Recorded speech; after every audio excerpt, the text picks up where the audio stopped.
এবার আমরা একটু ডোবার সীমান্তে যাই। ডোবার সীমান্ত দিয়ে তো আসলে ফ্রান্সের সাথে ব্রিটিশ সরকার আসলে চুক্তি করলো। এই চুক্তি করে কি লাভ হলো ব্যারিস্টার সঞ্জয়? একদিনে 435 জন মানুষ। Just think about it. Whereas তাদের যে প্ল্যান ছিল সেটা হচ্ছে যে আপনার খুব সম্ভবত উইকলি বোধহয় 50 জনকে ফেরত পাঠানো। তো একদিনে যদি চলে আসে 435 জন মানুষ, তো কিভাবে তারা এই গ্যাংকে আপনার করবে, আমার তো মাথায় ধরে না মাঝে মাঝে।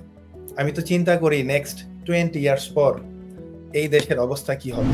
বছরে 2600 জনকে ফেরত পাঠানোর প্ল্যান করেছে এই গভর্নমেন্ট।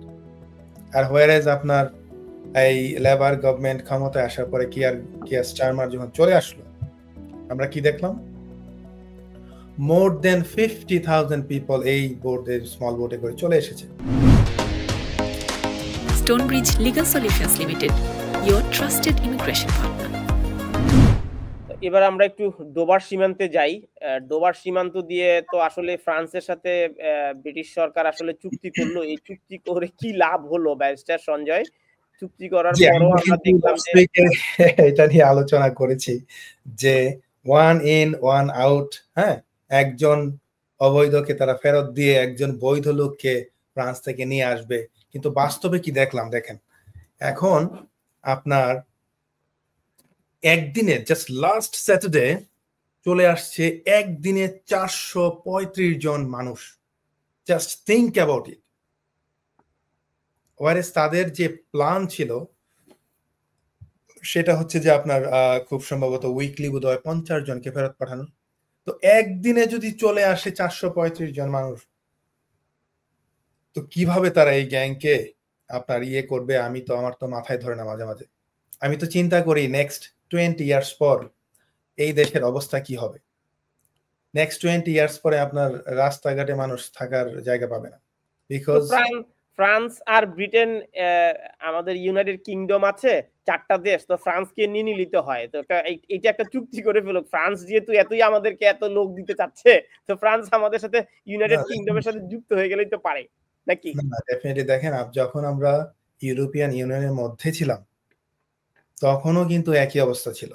এখন আমরা বাইরে চলে এসেছি, ব্রেক্সিট করেছি, আমরা বলছি যে আমরা তোমাদেরকে আর নিব না, লিগ্যাল মাইগ্রেন্ট কেউ নিব না।